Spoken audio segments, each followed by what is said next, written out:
It is time for First and Joel Inside the Blue Zone. Joel A. Erickson, the Colts beat writer for the Indianapolis Star, is here. And Joel, we don't like to talk about must-win football games every week, but looking at the playoff predictor, if the Colts lose this game to the Steelers, maybe a 20% chance of making it. If they win, it goes up to 65. So this really is a must-win for them, isn't it? Yeah, absolutely. It's another team in the playoff race, but more importantly is how many teams are 7-6.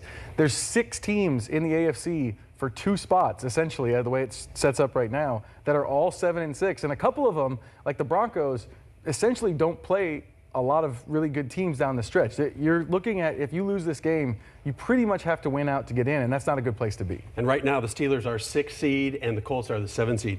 How do the Colts activate the run game? We know Jonathan Taylor is out again. We know the right tackle, Braden Smith, is out again. And really, lately, the run game has really stubbed their toe.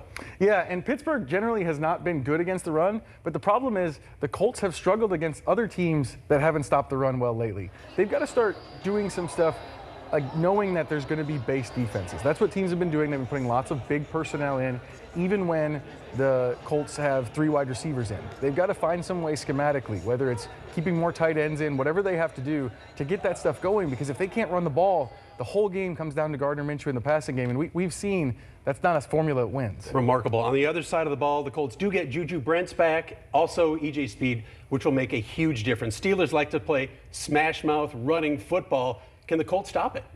Well, now that Grover Stewart's back, I think they have a lot better shot than they did before. In Cincinnati, they weren't good against the pass, but their numbers on the running game looked more like they did when Stewart was there before, around 115, 3.7 yards per carry. They made him work for it. I think the other thing is the screen game. You expect the Steelers, after what the Bengals did last week, to use the screen game, but Juju Brents is very, very physical, very good coming up, and E.J. Speed is fast and rangy, and that's very, very big in a screen situation where you're dropping back and you suddenly have to adjust to a play. What is it about this series? The Steelers have won the last 8, 26 of the last 32. Peyton Manning was the quarterback the last time the Colts beat the Steelers in Indianapolis. What is it? I don't know. That's the hard part is you'd say, well, it's Roethlisberger, and it's the Steelers have been good for a long time, but it's happened a couple years recently where the Steelers weren't all that good. I know Shane Steichen, I asked him about this week, and he was like, it doesn't matter, those teams are before, but I'm sure a lot of Colts coaches have said that over the years, and that the Steelers games just keep happening. It's been crazy. All right, we got 30 seconds. What are your keys to the game here? Well, the number one key, you cannot let TJ Watt beat you. You just can't let TJ Watt beat you. He's going to play. He had a concussion last week, but the Steelers have said he's going to play. He's probably going to be lined up against Blake Freeland. They're going to have somebody over there. This is a Myles Garrett level type player, and we saw what Myles Garrett did to the Colts. Next thing, they have to dodge the big mistake. The reason that the Steelers are somehow 7-6, despite having all of their issues on offense and defense, is that they are plus 10 in the turnover department. They forced 21, only giving up 11. The Colts cannot turn the ball over the way they did against Cincinnati. That's the Steelers' formula for beating you.